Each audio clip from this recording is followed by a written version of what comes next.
Today we'll be exploring the exciting and sometimes intimidating world of college admissions, and we couldn't have asked for a better guest to join us.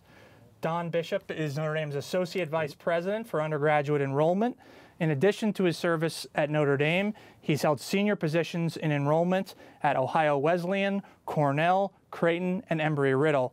And also in his career, he at one point served as the head of senior employments for a multi-billion-dollar corporation, so he kind of knows the after effects of going to a great college from serving in that position. He's a member of Notre Dame's class of 1977. He earned a master's degree from the university in 1985.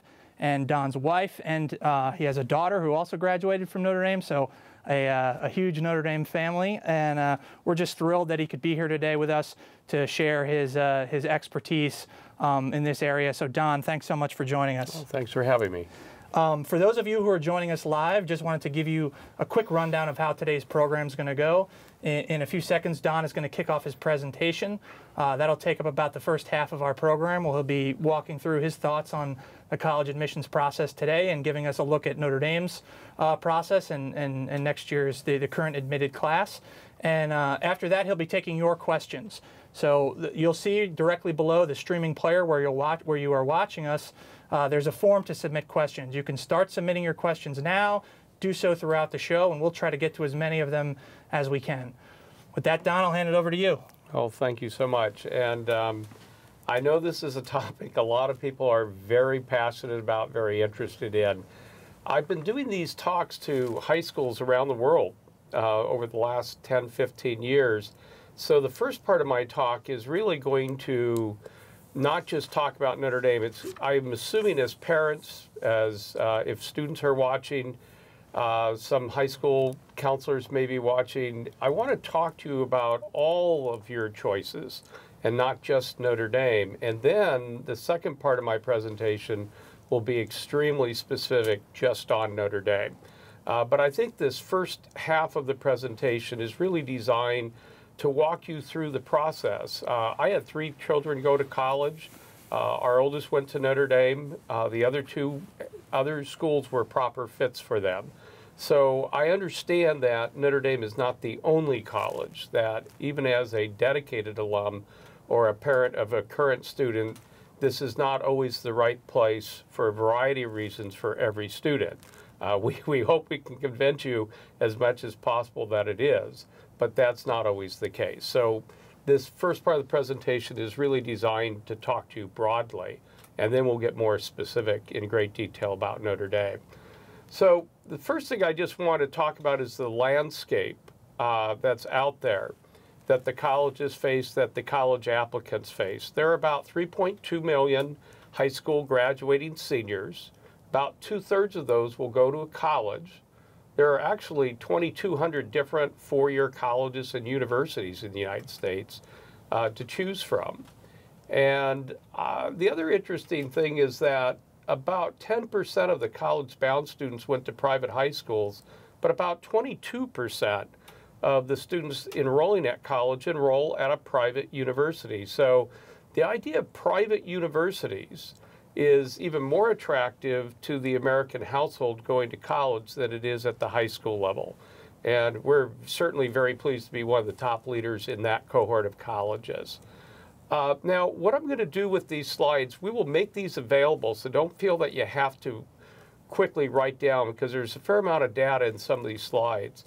But I wanted to give you a perspective. A lot of people hear about the SAT and the ACT, and they hear scores bandied around, but I think often they don't know how rare a certain score is. So what I've done in this chart is identified if you're in the top 1% in the nation in testing on the critical reading and the math section of the SAT, that meant that your combined score of those 2 sections was around 1,500 to 1,600. The equivalent on the ACT would be 33 to 36.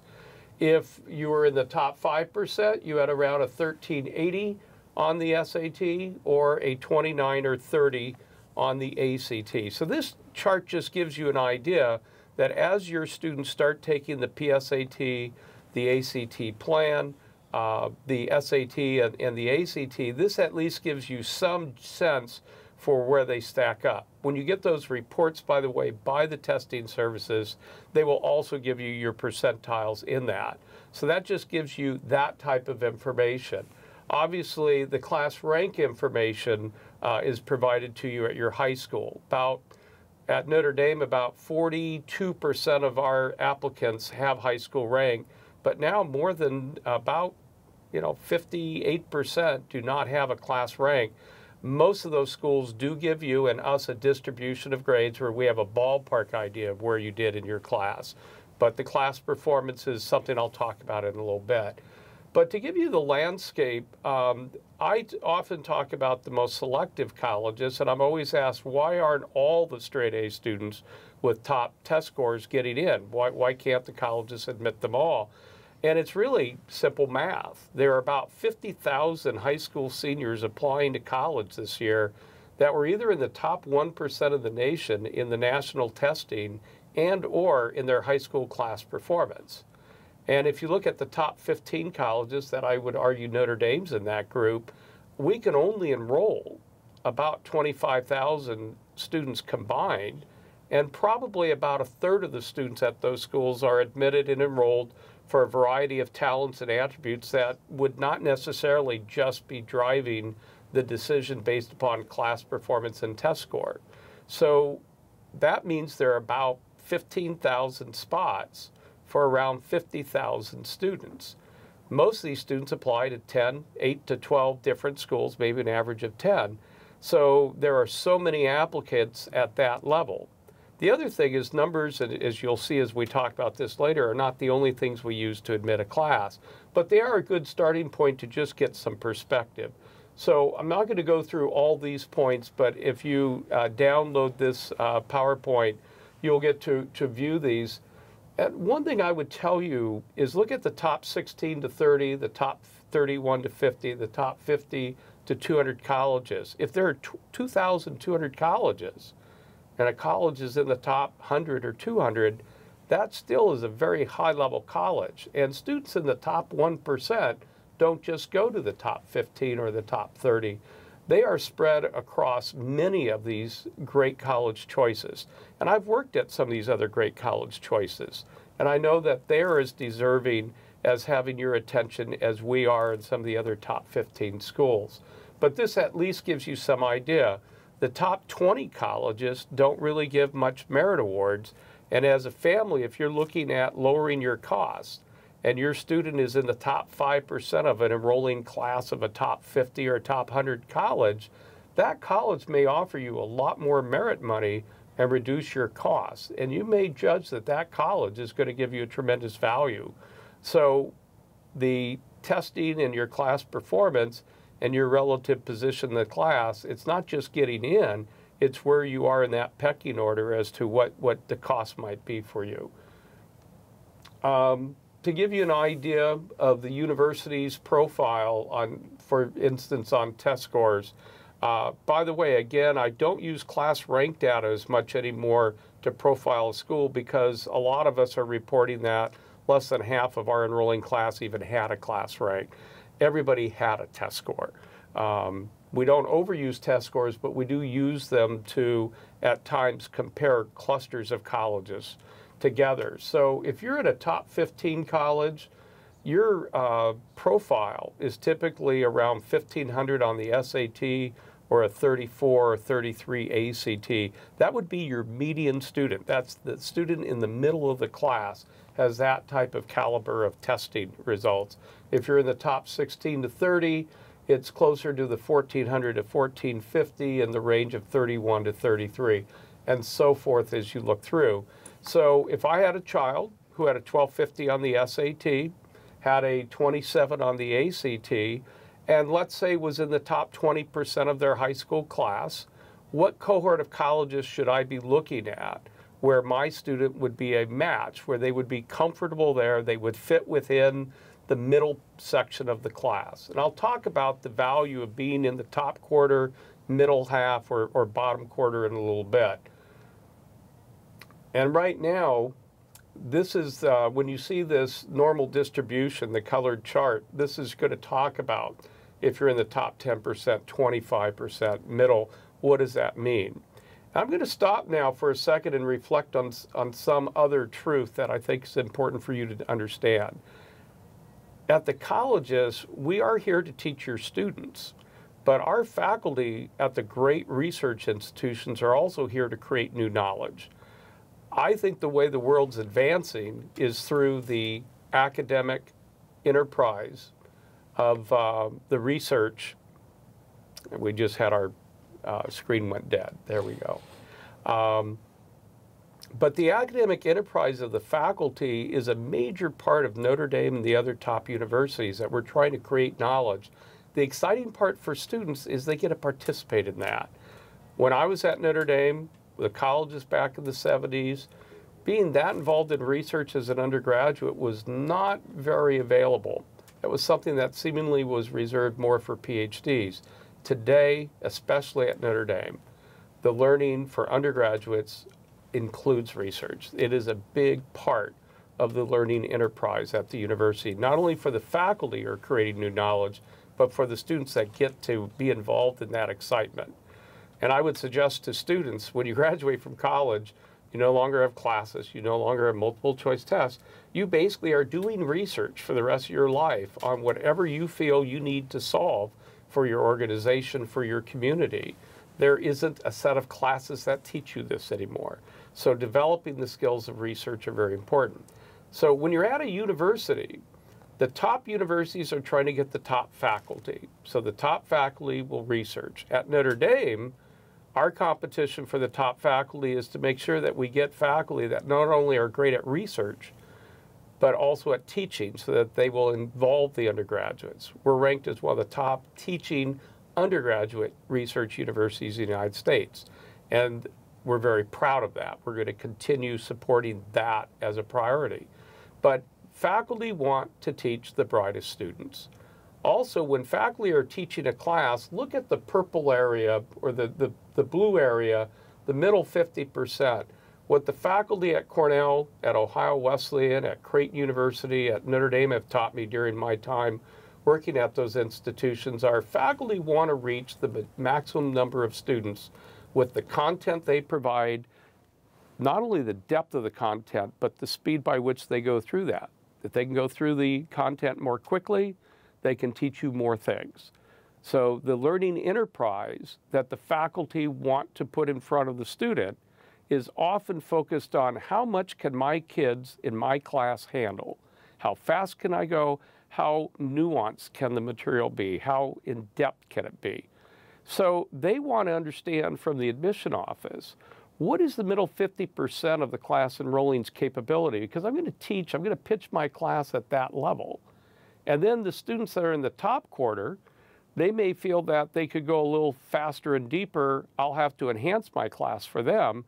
For the students in the bottom quarter, I better be ready to provide some additional assistance as a university or as a faculty member teaching that course in case they're trying to keep up and they're not able to keep the speed and the depth as easily as some. Now, the faculty are always saying reduce the standard deviation. What that means to me is they don't want a broad spectrum of student abilities because they want it clustered as much as possible so that they can do their teaching and learning enterprise in the most effective way. Therefore, there is a logical reason why admission offices do use academic class performance and national test scores as an indicator for who is best served by being in these classrooms. Now, I'll talk a little bit later about other attributes that we all care about, including the faculty.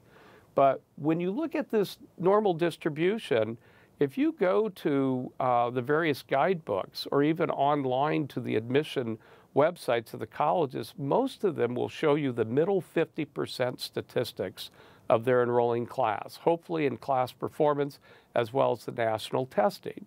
So let's go back to that example of the student with 1250 on the SAT.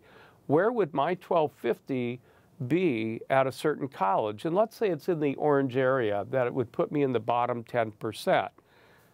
Does that mean I can go to that college because they have students like me? Sure, you can try to go to that college. However, you better understand what your emotional and your mental approach is going to be to being in the bottom 10%. If you have to work harder than everybody else to keep up, are you okay with that? Are you the type of person that you are fine with having over competition? You'll outwork people, you're more organized, you're more dedicated, you're just wiser with your time, more disciplined, you'll get it done, you'll be fine. That's fine. But let's say you're uncomfortable, you feel pushed around, that you don't get to do all the activities that you did in high school. You become unhappy.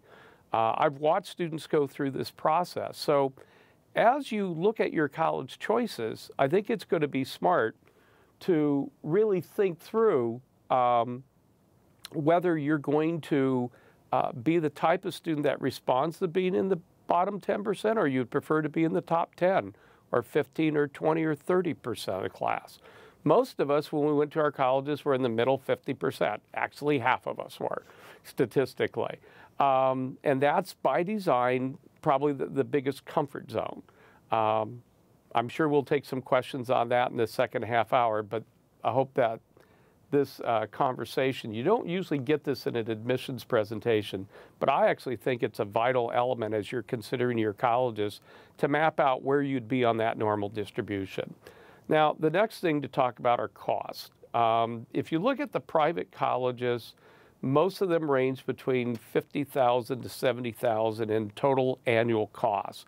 That includes tuition fees, room and board, books, travel, incidentals. That is a staggering amount of money for almost all households. The good news is when I went to Notre Dame back in the 70s, Notre Dame gave out financial aid to maybe about a fifth of the families were told that they were Notre Dame scholars. And that meant if you had financial need, Notre Dame would give you some scholarship, quite a bit of loan, and about 1 out of 5 could get some sort of support if they needed it. Today, we meet full need. So one of the things we're proud about at Notre Dame is that while we may charge $65,000 in direct charges, 57% of our students are on financial aid, and the average scholarship is around $35,000 to $37,000. Now that's the average. Some are on more, some are on less. And 43%, and I was one of the 43% when my daughter went here. My wife's a Catholic high school teacher. I was a dean at an Ivy League school at the time, and we were told, boy, you guys make enough that you can pay the whole amount. We decided to invest in our daughter, send her to Notre Dame, but it was not easy to pay that. But generally, just know that Notre Dame and the other schools now are much more available with financial aid, and the other schools, not in the top 15 or 20, almost every other school has an enterprise that includes a lot of merit money. So if you're at the top of their classes, they may pay and invest more in you going there than other students at that university, so it can reduce your cost. If you go to a state flagship university, tuition fees, room and board, if you're in-state, probably going to be around $30,000. They may reduce that. The average Notre Dame student admitted is actually typically admitted into the honors program with a full tuition scholarship at their major state university. So the price differential between that and Notre Dame is tremendous. About a third of the students we lose at Notre Dame who are admitted but don't come go and take that deal at the state universities. We understand the choice. What we're also pleased to tell you is about 3 out of 4 of the students who have that option still pick Notre Dame and come, and in part it's because Notre Dame's been able to provide competitive financial aid. If you can advance. So I wanted to talk to you now about some of the search strategies that you might want to think about, and I've commented on a couple of them already.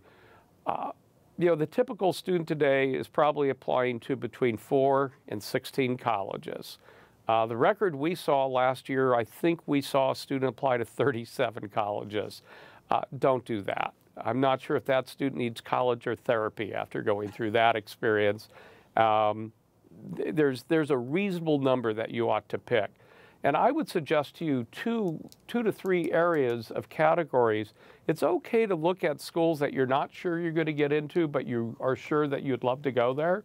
The REACH schools, I would say that if you go into the school profile, it probably means that your academic profile is well above the bottom quarter of their class, maybe somewhere in the middle 50%. And if these schools are admitting at a 5% to 20% admit rate, it doesn't mean just because you're in that stretch that you're going to get in. It means that you could have a chance and take the shot. You may want to apply to multiple schools like that because you don't know whether one will pick you and one won't for whatever reasons. But generally, just understand that those are REACH schools, and that applying to a top 15 school is not for the faint of heart. It is a risk that you're taking emotionally by applying to these schools. But at the same point, trust that the colleges are going to look at your heart, they're going to look at your mind, they're going to look at your activities, they're going to do their best to be fair to you, but to be fair to everybody else in their pool. So REACH schools, I think, are legitimate to look at, and I do encourage you to consider REACH schools. Match schools typically put you in the top half of the class. Doesn't mean you're going to get in, but it means if you get in, you should be pretty comfortable there. You should be able to fit their profile, and there may even be a priority by that college on getting you into the class, and they may offer you even stronger financial aid. Again, the top 15 schools tend not to give essentially merit. We give merit to about 3% of our class, so it's just not a large percentage. But if you get outside of the top 15 colleges, there's actually quite a bit of merit activity, and that might be one thing that you might want to put into your thought process as you build your strategies, so that the merit schools are that third category. The other thing is visit your top college choices. If you need to visit them to decide whether you're going to apply, fine. I find oftentimes the best strategy is if you have limited money and time, think about picking your colleges by going to the local college visitation programs. They'll have receptions. They'll be at your fair. They might come to your high school. Get to know the colleges through that. Study them up on the internet. Talk to the alumni from your area from those schools. If you want to wait till after you get your admissions to go visit your top 2 or 3 choices that you've been admitted to, that is not an unwise way to go, because after you're admitted to a school, especially very hard to get into schools, you tend to romanticize them less once you're in. So you'll get maybe a more thoughtful view of, do I really like this place after you're admitted? So do plan to go back to your top 2 or 3 choices after admitted, even if you've been there before, just because your attitude might change. You also might be a little bit more thorough in what questions you ask now that you're no longer worried about and distracted by, will I get in? The other thing is develop a list of attributes that you care about. Just because a school is considered selective or is ranked by some outside agency as being, top 15 or top 20 or top 30, don't accept somebody else's view of things. Think for yourself. I've always found it odd that the brightest students in America seem to almost think less than anybody else, and they seem almost driven by ratings to the top colleges. And those ratings are fictitious. They're not really, number 2 is not number 2, number 8 is not number 8. I would put a neighborhood of colleges together and say, okay, here's a group that have these sort of attributes together. What do I think about them? But build your own criterion and judge the places based upon your own thinking, not somebody else's view of what is good. Now, I'm going to switch from the college search process to talking about Notre Dame. Notre Dame's position among the national universities, we're the only faith-based university in the top 20. Our endowment now is close to $10 billion, places us 9th. There's been a lot of success of Notre Dame graduates, but also a lot of Notre Dame families that are not graduates who have adopted Notre Dame, believe in this place. This has given us more money to build stronger faculty, stronger research, stronger facilities, better financial aid, and also to fund our students and faculty and our alumni in this being a force for good in the world enterprise that Notre Dame is also focused on, not just the academics at the university. Our graduation rate among all the top universities, we're in the top 5. Very proud of that. 96% of our students graduate.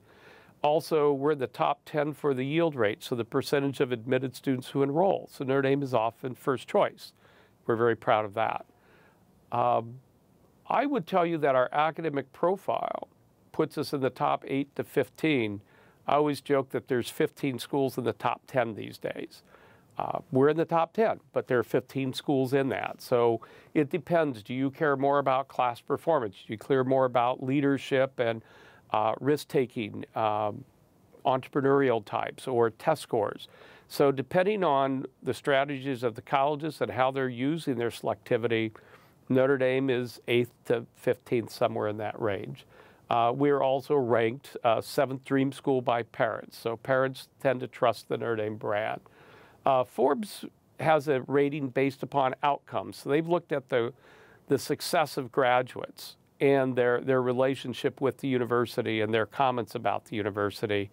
We're 13th overall among all universities, but if you take the national research universities, so these are the Ivy League schools, Duke, Stanford, MIT, Johns Hopkins, Georgetown, Northwestern Chicago, Rice, there are a few more in there, Vanderbilt, Washington U, and St. Louis.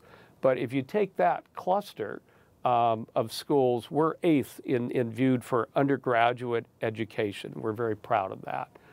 We are the 3rd largest, so a lot of people say, why don't you become larger? We're actually pretty large. At 2,040 freshmen, only Cornell and Penn are larger than we are among the top 20 private universities. We do have a somewhat lower percentage of students at Notre Dame from lower income, despite the fact that we meet full need, despite the fact that we've been increasing our recruitment. It used to be a larger gap, so we have been growing in first-generation students, students of lower income. The university is growing quite a bit. We need to continue that success and momentum.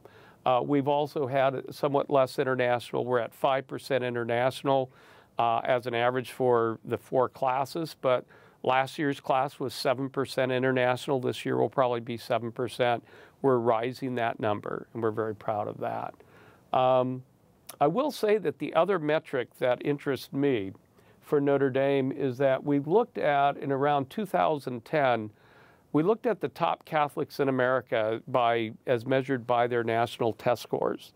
And about a quarter of the top 1% of Catholics were looking at Notre Dame.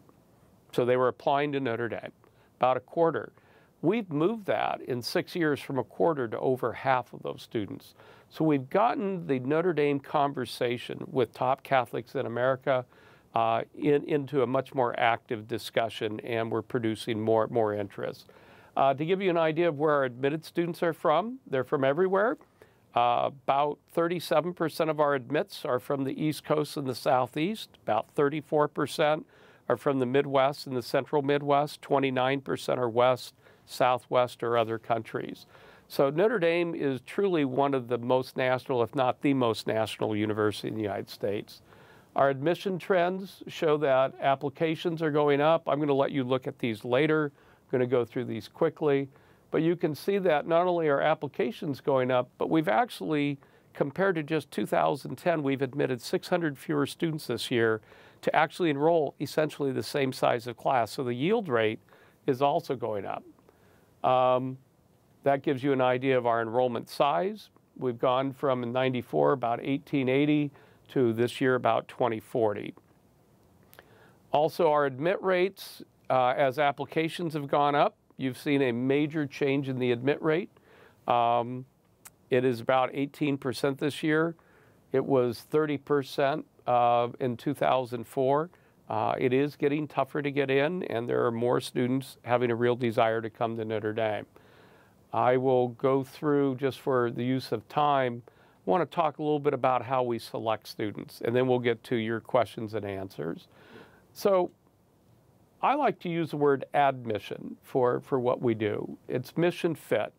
So along with the great attributes that we see in the class performance, we're looking at your intellectual curiosity, your drive, your sense and commitment to others, your sense of yourself. Are you somebody that's willing to look at yourself and be open to formation. That's at Notre Dame something that's valued. So there's intelligence and there's wisdom, and we really want to work on both those, but certainly the wisdom element is important. So our admission evaluation is a holistic one, where you have an admission expert that oversees your area, that understands your high school, and they read your application first. There are multiple reads typically for many of the applicants, and there's a discussion by a group on many of the applications before a final decision is made. But we look at the rigor of the courses that you take. So whatever high school you go to, we're interested, if you notice that one metric, we had 3,600 admits from almost 2,100 different high schools. You don't have to go to a certain type of high school to be admitted to Notre Dame. The question is, what choices did you make in the environment you were in? Did you maximize what you could have done? Are you somebody who likes to learn and engage and use resources? Are you motivated? Are you self-motivated? Are you organized? We look at these things. So we look at your class performance, your transcript. We look at your school recommendations. We look very carefully at what you write, your activities, along with your national test scores. But it is a holistic review. I'm sure we'll get into more of that later. Now, I'm also asked about alumni, children, siblings, relatives. So this year in our applicant pool of 19,500, we had about 1,500 alumni children apply. We had about 1,000 students who were siblings of current or past Notre Dame students, and we had another 3,000 who had a grandparent, aunt, or uncle. So when you put those together, now some of them overlap, there might be in two of those categories. We had 4,200 applicants that had a family tied to Notre Dame. If we made that the priority, we would never admit anybody again unless they already had somebody at Notre Dame. About a quarter of our class are alumni children, and about 3/4 are students that get to start their family tradition at Notre Dame. So we're always balancing our loyalty and your loyalty to Notre Dame with a sense of fairness and access to others. And that's important.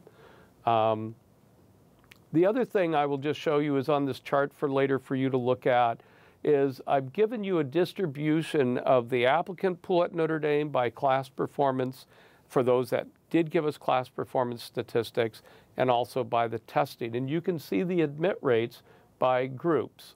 And I would just tell you that half of the students with the highest test scores, so if we admitted just under 3,600 students, if you took the 3,600 highest test scores, what percentage of those got in? About half, a little less than half. So we don't overuse test scores to admit the class. With class performance is more important than testing, but both are important, but so are all those other elements. And that's why the admit rates that you saw on the previous slide include admit rates below, 19% of our applicant pool was in the top 1%. We admitted 18% of our applicant pool. So you could argue that we could have just stopped at the top 1%. We didn't do that. About a third of the students we admitted were not in that category of testing or class performance, but they weren't too far off of that. But we felt they were top 1% in activities and service, other attributes, including special talents, volleyball setters, defensive tackles, sousaphone players. I was told by the band we needed more sousaphone players this year. So we're looking for all the elements that add to the Notre Dame community. And I'm just going to go to the last point before we go to the Q&A, and that's that as you're looking, if you have younger students, you might also want to look at our pre-college programs. These are summer programs that go on for 2 weeks. The information is on the website as well. If you go to pre-college or pre-call at indy.edu. It is too late to apply for this summer. Our deadline was in January.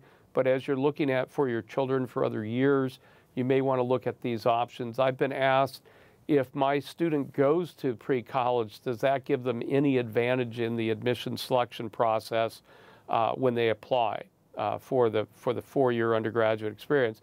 My answer is no, it does not. So please understand, we're not trying to sell you a summer program with a promise that that's going to be linked to admission.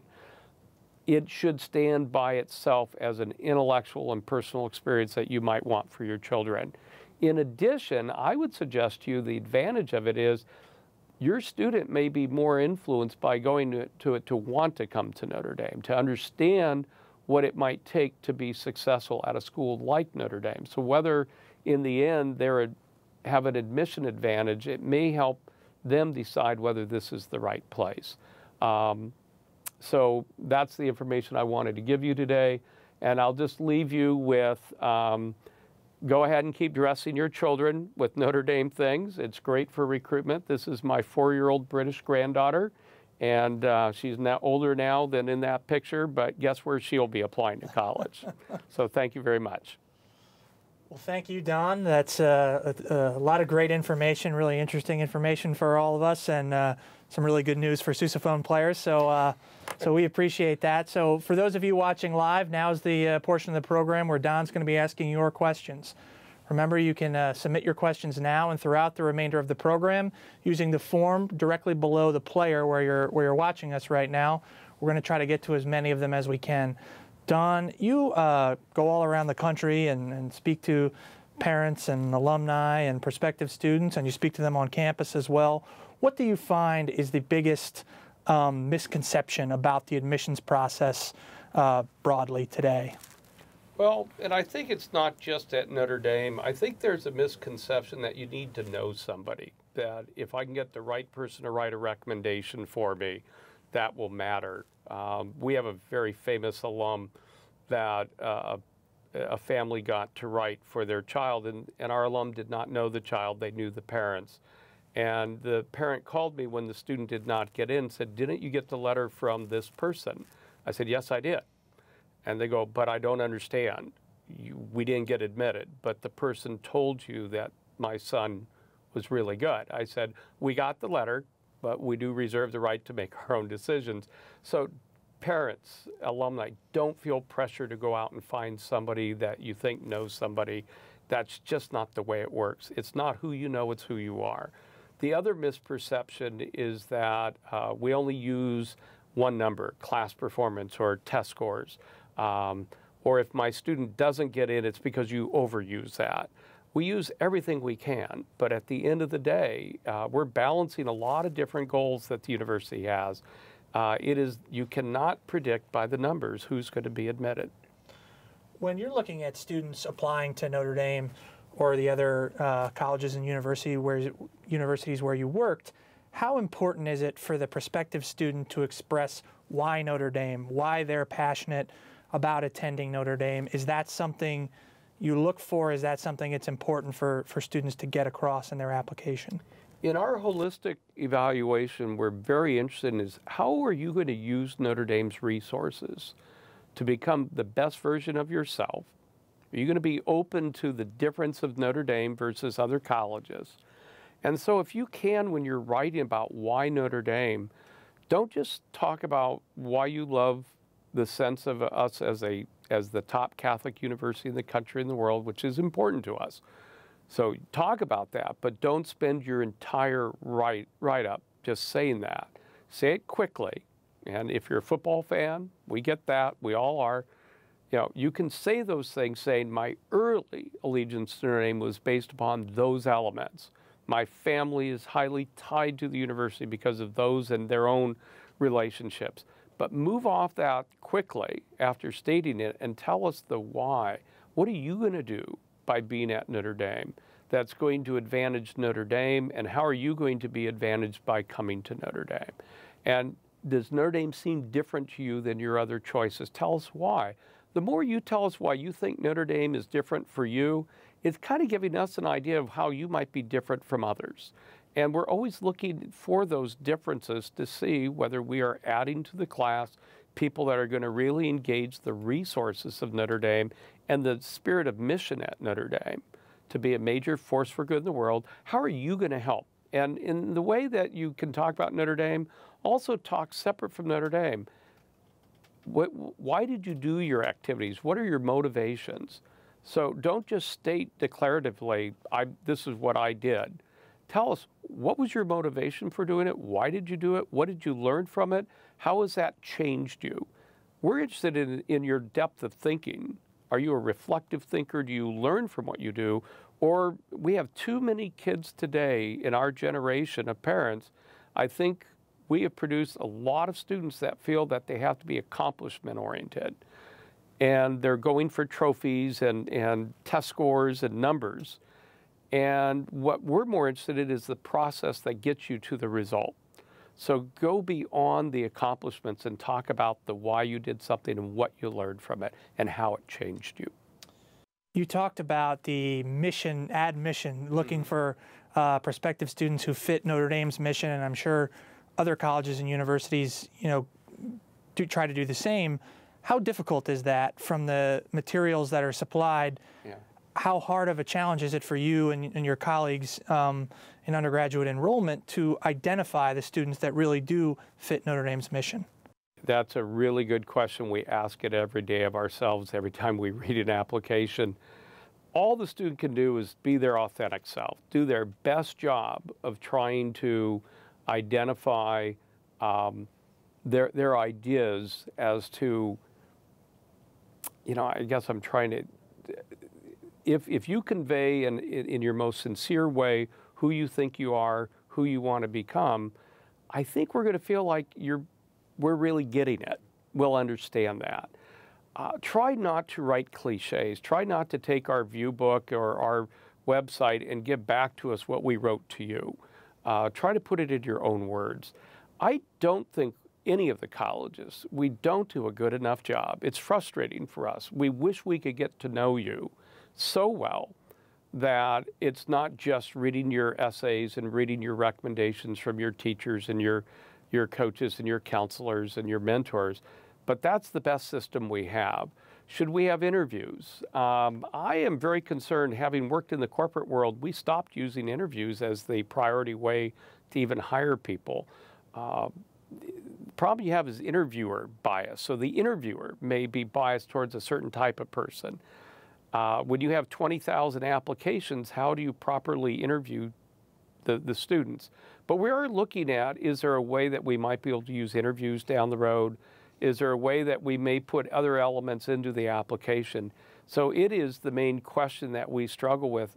All I can say is, given the system that's out there, Notre Dame uses it more carefully and engages it more than I think most colleges, and we're proud of that. At the same point, there is a limit to how much we know about a student. We also don't know how they're going to respond to college. So some have done well in high school, but in college, when their parents aren't there, will they make the right choices on their own? If they've been over-programmed and over-shepherded by adults around them, and they come, and we see this every year, there's a group of students that they're not as good as we thought they were, and there's a group we turn down that probably go to another school and outperform some of these students. So we don't have a crystal ball, but we do our very best. Well, I think we're ready for our first question from the audience here. This question comes in from Anne. Which is weighted more heavily, GPA or standardized test scores? So my degrees are in economics, and I did a lot of econometrics. And over my 39 years, I've done a lot of research at 5 different universities exactly on outcomes. So if you look at the GPA at college, the class performance from high school is about 2.5 times more powerful in predicting your success versus another student's success based upon the difference of your class performance or test scores in high school. Class performance is more useful. The only difficulty you have is when the numbers get so high at Notre Dame for so many of the applicants, we're in a situation where out of 19,500 applicants, 7,200 of our applicants were in the top 1% in either their national test score or their class performance. And does it matter to use a test score that's 50 points difference if you're both top, or the same thing with class performance? Also, high schools have had a lot of grade inflation. So when I came to Notre Dame, I filled out a survey that students still fill out at all the colleges. And back in 1973, 15% of the American college freshmen said they had an A-, A, or A+ average. 15%. 54% of the students now indicate coming to college. So high schools, working with parents, have decided to give higher grades. And the colleges, we often will get a family call and say, well, my son or daughter had all A's. Yes, and at some of these schools, more than half the class do. And so we look very carefully at the high school, at the courses taken. We understand the context of the high school, the quality of the students at that high school versus the quality of students at another high school. We give credit for that. But I think class performance is more indicative of success than the test score. But at this point, at Notre Dame and some of these other top colleges, students tend to be high in both. And also the students with high test scores, there's a correlation between high test scores that I've seen in my career and students who are more active. A lot of people assume it's the opposite. The higher the test score, the less active, the less well-rounded. Actually, I have found the opposite. If you have a high test score, some of you who have high test scores are so fast getting your material done that you have free time. What do you do with the free time? You do more leadership, you do more service, you do other things. The other student who is not slow but slower than you has to spend more time working on that class assignment, reading the material, understanding it, getting it back out in a productive academic way. So actually the kids with higher test scores tend to also disproportionately be more active, more leaders. So don't assume that a high test score means limited personal development. Does not. It's almost the opposite. Very interesting. Let's take our next question here from the live audience. It comes in from Janet. How much emphasis is placed on taking honors and AP courses in the admissions process? So the question we would ask is, if you're trying to go to a top university, we would expect that you were taking the top courses at your high school. That would seem to be consistent behavior. Why would you avoid the top courses in high school, but then declare that you're ready and you deserve to take a spot at a top university over students that challenge themselves more? Now, what we want to avoid, though, is an arms race. So if a student takes 6 APs over their junior, senior year, or 12, does the one that took 12 have a big advantage over the one that took 6? I think generally, once we see that you generally took the strongest curriculum at your high school, you don't have to outpoint. Remember when I talked about when the numbers are so high, it doesn't matter anymore how to separate high numbers from highest numbers? I would say the same thing as in your course selections. Take the best courses that you can handle and master. Don't feel that you have to take 6 APs your junior year and 6 your senior year, that somehow having 12 or 10 will give you an advantage over somebody with 6 or 8. Generally, we want to see that you've taken as much as you can, but don't blow yourself up. It's active. So you may have the grades, but you don't have the activities. So it's balancing. Go back to the idea of wisdom, not just intellect, that it's balancing all that. But you should do your very best in school, and if you can handle the tougher courses, take them. If you're really into physics, we assume that you're taking the stronger math and science courses. If you're really an English person, you want to become a novelist, you don't have AP Physics and BC Calculus, we get it, we understand. So did you take the strongest courses in the things that interest you the most? But we don't want that to become an arms race. So there's a limit to how many APs or the IB program or the honors. Don't feel you have to outpoint everybody at your school, but you should, if you're trying to get into a school like Notre Dame, you should take the best curriculum at your high school in general, but you just don't have to exhaust every possible AP or IB course or honors. Great advice. Prospective students, for those of you joining us live, just a reminder, or if you've just joined us, Don is taking your questions live now. You can submit your questions using the form directly below the player where you're watching us. We've got another question coming in. This one's from Kathy. What are the top 3 things that you would recommend to a student to best increase his or her chances of being admitted to Notre Dame? So the first one I'll say should be an academic point. If you're talking to all your children, I think they should read a lot. So even young, read, and not just read what interests them, but parents, and I did this with my children, find things that you think will stimulate their thinking. Not just on, I was really into sports, I read a lot of sports, but early on I was lucky that I also got introduced to some major writers on different types of topics. And I just did a lot of extra reading, did a lot of extra thinking. What you're trying to do is build the life of the mind. Think through things. Don't just react to things. So I think reading would be the first thing I would do. Is if you have an 8-year-old or a 14-year-old, get them to read more and get them to read thoughtful things, not just entertainment material. Things that will, through the political process, through science, through history, whatever. And they may have a passion for something. It's okay to tilt the reading towards what your passion is to a point. But read broadly and read deep quality material. Read people who are very good thinkers. And I think especially in this day of media, we don't really have the type of news services that we used to have. So try to think for yourself rather than being spoon-fed popular media material. I think it's going to be very important to develop more a sense of discernment. And so reading would be the first thing. Second thing is always do your best in school. Academically, parents, I would hold your students. Don't tell them they have to have 100. If they've done their best and that's a B, that's great. Always just ask them, did you do your best? But don't phrase it like you don't believe they have. Ask them generally, what do you think your best effort can be? I think as parents, we should encourage our kids to do their best, but embrace whatever their results are. And the other thing is embrace, if they're at that 1250 with a B+ average, embrace the quality of colleges they should go to and find the best ones of that type. Don't put the onus on them to hit certain expectations that you or their school or their friends or other people in your community have. Develop your own sense of self. That would be the next thing is, and that's hard. When I was 15 or 18 and somebody told me, build your sense of self, I would not have necessarily known exactly how to do that. But I would have, I think, benefited from hearing that, and I would have thought through it and say, okay, your sense of self is going to change, especially when you go to college for a lot of reasons.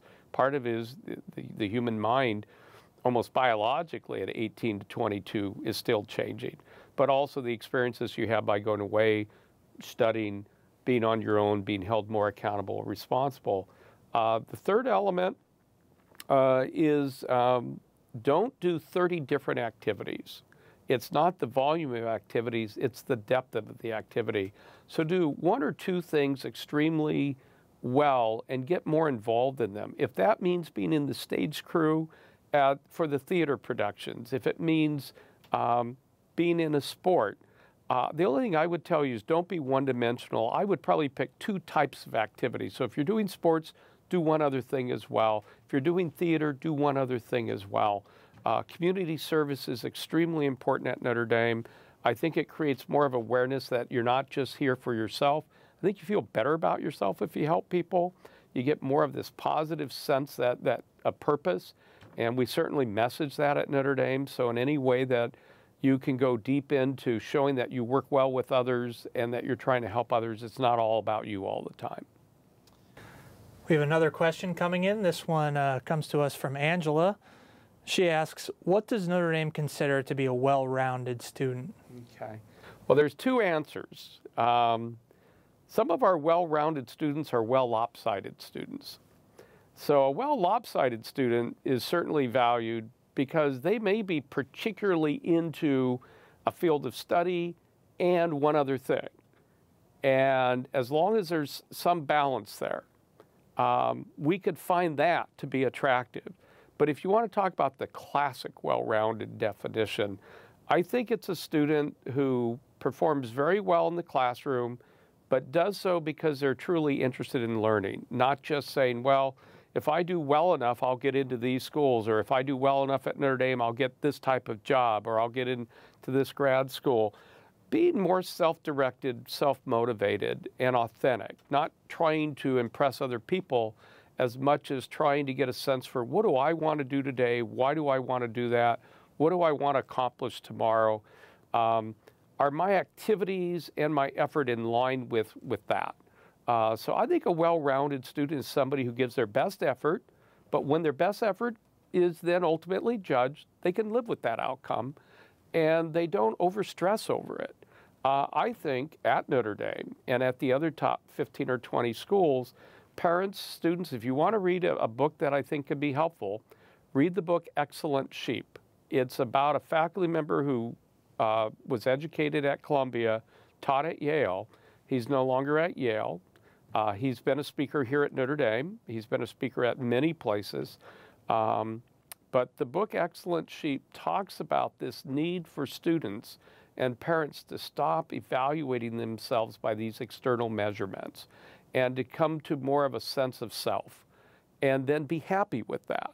We seem to always be unhappy that we're not at the place ranked just above us. I'll meet students who say, well, I didn't have a very good SAT score. It's only 1,500. And I always feel badly for that student because they should feel great about that. But they know somebody who had 1,540. We're always in a culture that seems to suggest we should be doing better than we're doing. I would say always do your best, always try to get better, but don't beat yourself up over it and accept yourself and love yourself at the end of the day. That's what a well-rounded student is to me, along with somebody who wants to do more for others than just for themselves. We've only got a few minutes left, but we've got time for one more question from the audience. This comes in from Amy. Our daughter is going into her senior year. Can you provide any last-minute tips for getting ready for the application process? So the application process, I think the greatest stress for a student applying to the college is writing the essays. I would go back to a comment I made earlier. So when you write your essays to the colleges, the main point I think you want to get across is to tell them a couple things that you've done that prove that you'll go to their college and use their resources well, that you are going to be a contributor to their environment. So focus more on what you're going to do for the college in your writing than what you think the college will do for you. Secondly, analyze why you did something, not just what you did. Don't just give us a list of accomplishments. So when you're doing your writings, write about why you did it, what you learned from it, how it changed you. It will show that you're thinking through what you're doing, and that's what colleges want. And I guess the last point I'd make on that is have fun in the process. I think the college process should be one where you're assessing how far you've come, where you want to go. I mean, not just literally where you want to go as far as college, but what sort of person you want to become and what dynamics at what colleges are going to help you get there. I think being an 18-year-old should be celebrated, and that while you're a high school senior, you're a college applicant, it's kind of a schizophrenic year as a result. Don't lose yourself in being a college applicant in your senior year. Use that senior year to enjoy your family, to enjoy your friends, to continue to learn as a senior what you're going to need to do to go to college. But don't lose sight that while you're applying to the colleges, it's just part of the process. And try to have fun with it. It should be an adventure. Try to enjoy it with your parents, and parents enjoy it with your student. Last point is, parents, when you take your kids to the colleges, and after the tour, when you're getting back in the car, my best strategy suggestion to you is don't be the first one to talk.